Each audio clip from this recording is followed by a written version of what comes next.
GIT की smart class में आप सभी का स्वागत है। एमएस एक्सेल की इस क्लास में आज हम लोग सीखने वाले हैं पाइवोट टेबल के बारे में। देखिए, सबसे पहले पाइवोट टेबल के बारे में हम बात करें तो पाइवोट टेबल का प्रयोग एक्सेल में क्यों किया जाता है। तो जैसे कि मैंने एक डेटा बनाया है, सीरियल नंबर मैंने मेंशन किया है, सेल्समैन का नाम भी लिखा है, प्लस सिटी भी लिखा है, प्लस प्रोडक्ट है, सेल्स प्राइस है, क्वांटिटी है, टोटल सेल अमाउंट।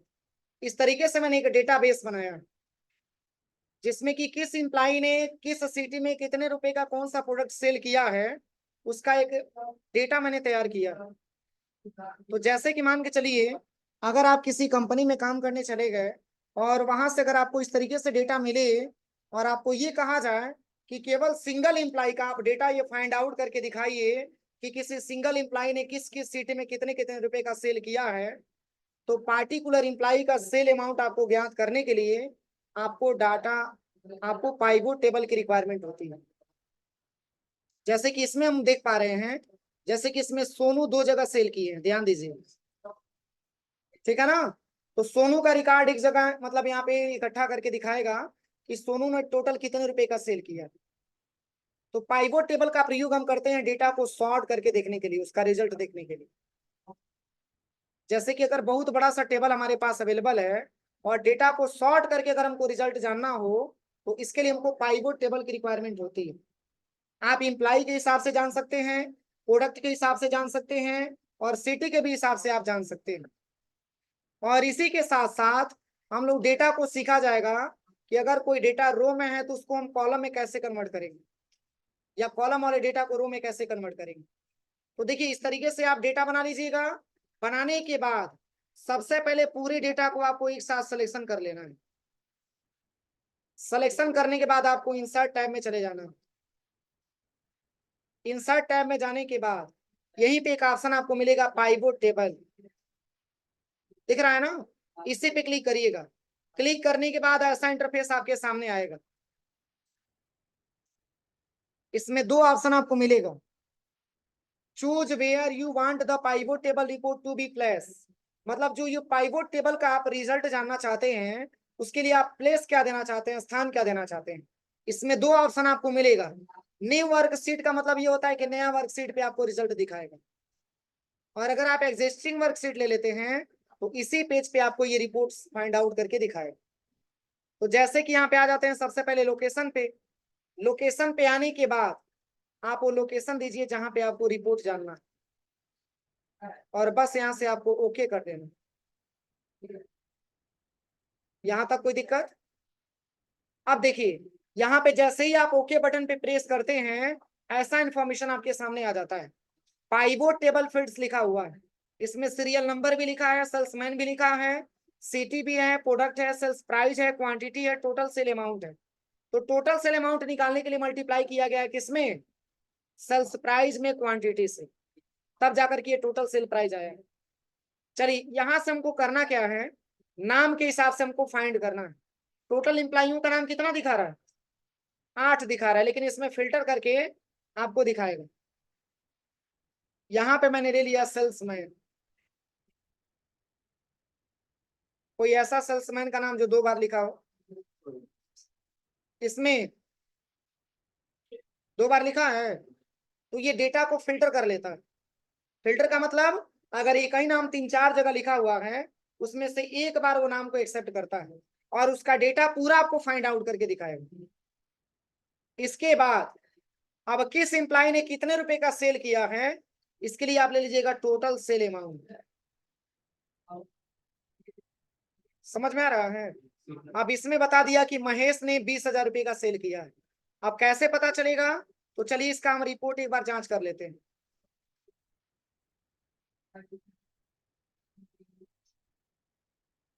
कि महेश का रिस्पांस सही है कि नहीं है। देखिए, यहाँ पे महेश का रिस्पांस अगर हम जाने तो जहां पर भी महेश का नाम लिखा होगा, जैसे एक जगह से ज्यादा जगह जहां पर भी लिखा हो मतलब उससे नहीं है।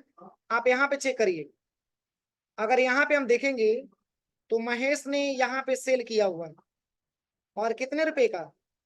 20,000 रुपए का। तब ये रिपोर्ट आपको 20,000 रुपए का यहाँ पे दिखा रहा है। समझ में आ रहा है ना? अब मान के चलिए कि सोनू का रिकॉर्ड हमको जानना हो, तो सोनू ने सेल किए हैं क रुपए का, 4,000 रुपए का, लेकिन सोनू का नाम है कितने जगह, 2 जगह। तो देखिए एक सोनू का रिकॉर्ड ये है 3,000 वाला, और एक सोनू का रिकॉर्ड ये है 1,000 वाला। इन दोनों को जोड़ करके तब आपको 4,000 रुपया मिला। समझ में आया? अब मान के चलिए आप जिस कंपनी में काम कर रहे हैं उस कंपनी का मालिक ये बोला कि हमको केवल सिंगल इंप्लाई का आप दिखाइए, पूरी इंप्लाई को मतलब नहीं। अभी तो मान के चलिए कि आपके पास 8 इंप्लाई हैं तो डेटा आप आसानी तरीके से फाइंड आउट कर लेंगे, लेकिन अगर 800 हो जाए और उसमें से मालिक है कि किसी पार्टिकुलर इंप्लाई का बताइए, तो इसके लिए क्या करिएगा, इसी पॉइंट पे क्लिक करिएगा, डाटा रो लेवल्स पे। इसमें पूरे इंप्लाइयों का नाम आपको दिखा देगा, सारे इंप्लाइयों का नाम यहाँ से आप हटा दीजिए, और जिसका चेक करना है केवल उसी इंप्लाई को सिलेक्शन करिए। अब ओके करेंगे तो केवल इसी का रिकॉर्ड आपको दिखाएगा। समझ में आ रहा है ना? अब चलिए आप पुनः पहले की अवस्था में आना चाहते हैं तो फिर आप इस पे क्लिक करिएगा। क्लिक करने के बाद यहाँ पे सेलेक्ट ऑल का सिंबल लगा करके अब ओके करेंगे तो पूरा इंप्लाई का दिखा देगा, हो जाएगा। तो राहुल का रिकॉर्ड दिखाएगा अलग अलग। राहुल का कितना सेल है, 21,000 ये है, और प्लस 2,500 ये है, तो कितना होगा, सही है, 23,500 तो रिकॉर्ड दिखा ही रहा है। अब जैसे कि मान के चलिए पूछने वाला व्यक्ति आपसे भी तो पूछ सकता है कि किस किस सिटी में कितना कितना प्रोडक्ट सेल किया गया, तो इसके लिए क्या करिए, देखिए यहाँ पे एक बार क्लिक करिएगा, ये आपके पास लिस्ट आ जाएगा। इसमें आप ले लीजिएगा सेल्समैन के साथ साथ आपको ले लेना है सिटी। अब देखिए इसमें क्या बताया जा रहा है, किस इंप्लाई ने किस सिटी में कितने रुपए का सेल किया, सबका अलग अलग रिस्पॉन्स आपको दिखाएगा। देखिए इसमें बता रहा है कि महेश ने केवल पडरौना में 20,000 रुपए का सेल किया, और मनीष ने हाटा में 1,500 रुपए का सेल किया है। लेकिन अभी मैं किसका रिकॉर्ड दिखा रहा था, सोनू का। सोनू का रिकॉर्ड यहाँ पे दिखा रहा है, देखिए सोनू का एक ही जगह दिखा रहा है क्या, अच्छा दोनों का सेम है इसीलिए यहाँ पे दिखा रहा है। अगर आपको राहुल का चेक करना है तो देखिए राहुल का हाटा में बता रहा है और पडरौना में बता रहा है, सबका रिकॉर्ड अलग अलग बताए। समझ में आ रहा है ना? तो यहाँ से ये फायदा यही है कि डेटा को आप आसानी तरीके से सॉर्ट करके आप चेक कर सकते हैं। चलिए अगर आपसे ये जानना हो कि किस इंप्लाई ने किस प्रोडक्ट को किस सिटी में कितने प्रोडक्ट मतलब कितने क्वांटिटी में सेल किया है, तो इसके लिए सबसे पहले प्रोडक्ट का नाम ले लीजिए, इसके बाद से आप यहाँ पे क्वांटिटी ले लीजिए, ये सब डिटेल में बताएगा। देखिए महेश ने पडरौना सिटी में प्रिंटर सेल किया है कै पीस, 4 पीस। मनीष ने हाटा में सेल किया है मेमोरी कै पीस, 6 पीस। अगर आप सबका रेट भी जानना चाहते हैं कि एक प्रोडक्ट का रेट क्या है, इसी पे आप क्लिक करिएगा, और क्लिक करने के बाद आप यहाँ पे ले लीजिएगा सेल्स प्राइस। देखिए सबका अलग अलग रेट भी आपको दिखाएगा कि किसका क्या रेट है। देखिए यहाँ पे बता रहा है, अरे एक प्रोडक्ट का रेट है 5,000 रुपया, तो 4 प्रोडक्ट का रेट कितना हो जाएगा, 20,000। सही तो बता रहा है। यहाँ पे देखिए एक प्रोडक्ट का रेट है 250 रुपया, और सेल कितना हुआ है, बस यहाँ पे 1,500 आ गया। समझ में आ रहा है? इस तरीके से आप आसानी तरीके से डेटा को फाइंड कर सकते हैं। दूसरी चीज कि मान के चलिए कि इस तरीके से आपको डेटा दिखा रहा है, अगर आप इसको चेंज करना चाहते हैं तो चेंज आप कैसे कर पाएंगे, देखिए मैं आपको बता रहा हूँ।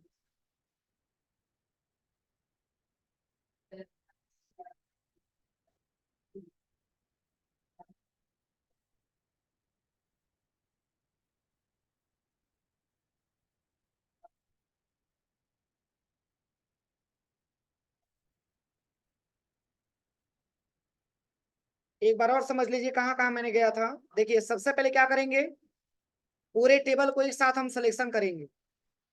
सिलेक्शन करने के बाद इंसर्ट टैब में जाएंगे, इसके बाद पाइवोट टेबल पे जाएंगे, और यहाँ से ले लेंगे एग्जिस्टिंग वर्कशीट। एग्जिस्टिंग वर्कशीट से फायदा ये होगा कि इसी सीट पे रिपोर्ट आपको दिखाएगा। अगर एक नया सीट लेंगे तो आपको समझने में दिक्कत होगी, इसलिए सबसे बेहतर है कि आप इसी सीट पे इसका रिजल्ट जानिए। अब लोकेशन का मतलब कहाँ पे आप देखना चाहते हैं, तो ये लोकेशन मैंने ले लिया, आप ओके कर देंगे पूरा रिकॉर्ड आ जाएगा। अब वो जो देखना है अब आप अपने हिसाब से ट्रिक करिए जिसके हिसाब से आपको देखना है। जैसे कि ऐसे रिक्वायरमेंट आ गई कि अगर आपको प्रोडक्ट के हिसाब से देखना है कि किस प्रोडक्ट को कितने रुपए में सेल किया गया है, तो यहाँ पे केवल प्रोडक्ट और केवल सेल अमाउंट आप चेक करिएगा। आपका जो ये डेटा आपका दिखा रहा है ये रो के रूप में आपका डेटा दिखा रहा है। आप चाहते हैं कॉलम के रूप में दिखाए, तो इस प्रोडक्ट को आप क्लिक करिएगा और यहाँ पे इसको कॉलम में लेकर के चले आइएगा। अभी ये डेटा आपका कॉलम में हो जाएगा। देखो कुछ ऐसे इंटरफेस में दिखाए। फिल्ट्रेशन लग गया है क्या यहाँ पे? देखिए हर प्रोडक्ट का अलग अलग दिखाएगा यहाँ पे। देखिए सारे प्रोडक्ट का अलग अलग आपको दिखा रहा है। हो जाएगा। तो यहाँ से आप डेटा को रो का हिसाब से है तो कॉलम में भी कर सकते हैं, कॉलम से है तो रो में कर सकते हैं। मैंने सेल्समैन ले लिया। अब यहाँ पे देखिए सेल्समैन आपका रो ही में दिखा रहा है। आप चाहते हैं कॉलम में दिखाए तो सेल्समैन पे क्लिक करिए और ले जाके कॉलम इसको रख दीजिए। अब ये कॉलम के रूप में दिखाएगा। अब डेटा आपको कुछ ऐसे दिखाएगा, ओरिजेंटल आपको दिखाएगा। हो जाएगा। यहाँ तक कोई दिक्कत किसी को? तो ये रहा आपका पाइवोट टेबल का ऑप्शन, जो कि बहुत इंपॉर्टेंट होता है। इसके माध्यम से हम डेटा को फाइंड आउट करके जान सकते हैं। यहाँ तक कोई दिक्कत? अब चलिए इसी के साथ साथ एक और फार्मूला मैं आपको पढ़ाने वाला हूं, वो है आपका डिफाइन नेम।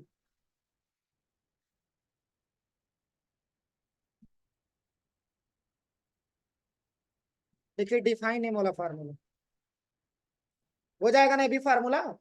देखिए सबसे पहले कि मैंने यहाँ पे एक डेटा बनाया है, Hindi, English, math, science, SST, computer और ड्राइंग। जैसे कि मान के चलिए हमको बार बार, मैंने आपको बताया कि जब डेटा को जोड़ना होता है तो इक्वल सम करके पूरा नंबर को सिलेक्शन करना होता है, मैंने बताया है ना। या फिर मान के चलिए कि मैक्सिमम में निकालना है तो इक्वल करके मैक्स करके पूरे नंबर को आपको सिलेक्शन करना होता है। तो सिलेक्शन करते समय ऐसी प्रॉब्लम आपके सामने आती है कि कुछ डेटा आपका सिलेक्शन करते समय छूट जाता है। तो हम बहुत ही इजी तरीके से हम उसको आसानी तरीके से फाइंड आउट कर सकते हैं। इसके लिए हमको डिफाइन नेम का फार्मूला यूज करना होता है। यानी कि बार बार आपको डेटा सिलेक्शन ना करना पड़े, एक बार सिलेक्शन करके आप उसका कुछ नाम दे देते हैं और तब जाके फार्मूला लगाते हैं। तो बार बार आपको डेटा सिलेक्शन करने की जरूरत नहीं होती है, केवल नाम लिखेंगे तो उसका फार्मूले के सामने आपका रिजल्ट आ जाएगा। देखिए इसके लिए करना क्या है, इसके लिए आप इस तरीके से डेटा बना लीजिएगा कि जैसे कि हिंदी में इतना नंबर मिला हुआ है, इंग्लिश में इतना नंबर मिला हुआ है, या आप किसी स्टूडेंट का नाम भी आप यहाँ पे टाइप करिएगा। टाइप करने के बाद, नंबर देने के बाद आपको सिंगल सिंगल हिंदी सब्जेक्ट का मैंने नंबर को सिलेक्शन कर लिया। सिलेक्शन करने के बाद आपको आ जाना है सबसे पहले फार्मूला टैब में और यहाँ पे आ जाना है डिफाइन नेम पे। डिफाइन नेम पे आने के बाद बस कुछ नहीं करना है, ओके कर देना। सेम यही प्रक्रिया इंग्लिश सब्जेक्ट के नंबर के साथ को सिलेक्शन करिए और डिफाइन नेम पे आइए और यहाँ से आप ओके कर दीजिए। ऐसे ही आप इसको भी सिलेक्शन करिए, डिफाइन नेम पे आइए और यहाँ से आप ओके करिए। एक सब्जेक्ट का नाम दो बार नहीं होना चाहिए, ध्यान दीजिएगा। फिर ऐसे ही आप इस डेटा को सिलेक्शन करिए, डिफाइन नेम पे आइए, यहाँ से इसको भी ओके कर दीजिए। फिर ऐसे सिलेक्शन करिए, डिफाइन नेम पे आइए, ओके कर दीजिए। ऐसे वन बाय वन करके पूरे ऑप्शंस को हम करेंगे। देखिए बस डिफाइन नेम में ऐड करते जाना। बोलिए यहाँ तक कोई दिक्कत? कोई दिक्कत है यहाँ तक? अब देखिए, अब जैसे कि मान के चलिए हमको हिंदी वाले पूरे सब्जेक्ट का नंबर हमको जोड़ करके देखना है, तो यहाँ पे सम वाले ऑप्शन में आइए और इक्वल यहाँ पे सम टाइप करते हैं और ब्रैकेट ओपन करते हैं। पूरे नंबर को सिलेक्शन करना पड़ेगा ना, लेकिन यहाँ पे केवल हिंदी लिखिए। देखिए सारे नंबरों को जोड़ करके बता दे।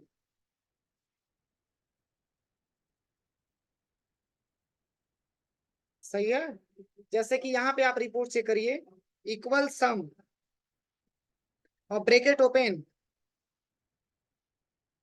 ब्रैकेट ओपन करिएगा और यहाँ से नंबर को आप सिलेक्शन करिए। अब इंटर पे सही है कि गलत है? फिर आप आ जाइएगा यहाँ पे, यहाँ पर भी सेम इक्वल करिए, यहाँ पे सम टाइप करिए, ब्रैकेट ओपन करिए, यहाँ पे आप दे दीजिएगा मैथ। और ध्यान रहे कि जो आपने हेडिंग लिखा है वही हेडिंग लिखिएगा और ब्रैकेट क्लोज करके एंटर करेंगे तो मैथ के नंबर को जोड़ करके बता देंगे। अब कंफ्यूजन है कि ये 499 वाला नंबर कहाँ से मिला है या 462 वाला नंबर कहाँ से मिला है। तो इसकी जांच अगर आपको करना है तो आप इसी पे एक बार क्लिक करिए, माउस का लेफ्ट बटन। यहाँ पे हिंदी तो दिखाई देगा, लेकिन यहाँ पे एक ऑप्शन आपको मिलता है ट्रेस प्रेसिडेंट। इसी पे क्लिक करेंगे तो एरो लगा के बता देगा ये नंबर जो आपने निकाला है किसका नंबर है? हिंदी का नंबर। फिर यही अगर आपको इस नंबर को जांच करना है, सिलेक्शन करिए डिफाइन नेम पे और यहाँ पे ट्रस्ट प्रेसिडेंट पे जाइए, ये तत्काल में बता देगा कि ये नंबर आपका मैथ का नंबर। समझ में आ रहा है ना? लेकिन एक चीज और, यहाँ से हम इसको रिमूव कर देते हैं। एक चीज और समझिए, जैसे कि मान के चलिए अभी हमारे पास इतना ही सब्जेक्ट है, तो हम आसानी तरीके से सिंगल सिंगल नंबर को सिलेक्शन कर पाए। लेकिन अगर नाम को हटा करके, सब्जेक्ट नाम को हटा के अगर स्टूडेंटों का नाम दे दिया जाए, और वो भी इतना डेटा नहीं, कम से कम 400-500 डेटा दे दिया जाए, तो ऐसे सिंगल सिंगल सिलेक्शन करते रह जाएंगे। बोलिए, तो अगर आप एक बार में भी करना चाहते हैं सिलेक्शन, तो एक बार में भी कर सकते हैं। उसके लिए तरीका क्या है देखिए, सबसे पहले तो आप नेम मैनेजर वाले ऑप्शन पे चले जाइए। यहाँ पे पूरा दिखा देगा कि आपने फार्मूला कैसे लगाया है। इस पूरे डेटा को कंट्रोल के साथ सिलेक्शन कर लीजिए। बस यहां से आप डिलीट कर दीजिए। आप कोई फार्मूला काम करेगा? बोलिए, अब कोई भी फार्मूला नहीं काम करेगा। कौन सा? डिफाइन नेम वाला। यहाँ पे सबसे पहले इक्वल करिए, यहाँ पे सम और ब्रैकेट ओपन, यहाँ पे लिखिए हिंदी। क्या इसका रिस्पांस बताएगा? क्योंकि मैंने डिफाइन नेम से अलग कर दिया है, और आप ये चाहते हैं कि कई बार में पूरे डेटा को हम सिलेक्शन कर पाए, तो नाम के साथ पूरे नंबर को आप सिलेक्शन करिए। सिलेक्शन करने के बाद आप चले आइएगा क्रिएट फ्रॉम सिलेक्शन, और यहाँ पे टॉप रो पे सिलेक्शन करेगा, यहाँ से बस आपको ओके कर देना। आप देखिए, इक्वल सम ब्रैकेट ओपन, यहाँ पे लिखिए हिंदी, सब रिपोर्ट मिल जाए। समझ में आ रहा है ना? यहाँ पे अगर आप देखिए, इससे प्लस पॉइंट ये भी है, अगर आप ये बिल्कुल लास्ट वाले कॉलम पे आ जाते हैं, यहाँ पे अगर आप लास्ट वाले कॉलम पे आ जाते हैं कंट्रोल के साथ राइट, अगर आप यहाँ पर भी आ जाते हैं, तभी आपको जोड़ना है। इक्वल करिए और यहाँ पे सम लिखिए, ब्रैकेट ओपन करिए और यहाँ पे केवल हिंदी टाइप करिए, पूरा डेटा का रिजल्ट आपके सामने आ जाए। ठीक है ना? आप यहाँ पे क्लिक करिए, ये 462 वाला नंबर कहाँ से आया है, तो यहाँ से ट्रेस प्रेसिडेंट पे क्लिक कर लीजिए। देखिए एरो कहाँ पे लेके जाएगा, इतना बड़ा रहेगा। समझ में आ रहा है? अब इसी के नीचे एक और ऑप्शन आपका मिला है, ट्रेस डिपेंडेंट्स दिया। अब इसका क्या प्रयोग है, तो चलिए पहले इस एरो को हम हटाते हैं। यहाँ समझ में आने मैनेजर का क्या प्रयोग है, यहाँ से हम जा करके सबको हटा देते हैं कंट्रोल के साथ, और आप इसको डिलीट कर दीजिए।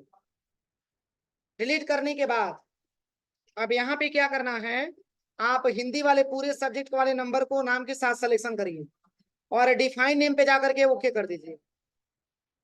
जैसे ही आप ओके करेंगे, तो यहाँ पे देखिए आपको करना क्या है, यहाँ पे हम आ जाते हैं और यहाँ पे इक्वल सम और ब्रैकेट ओपन करते हैं, इसमें लिख लेते हैं हिंदी और ब्रैकेट क्लोज करके इंटर कर दीजिए।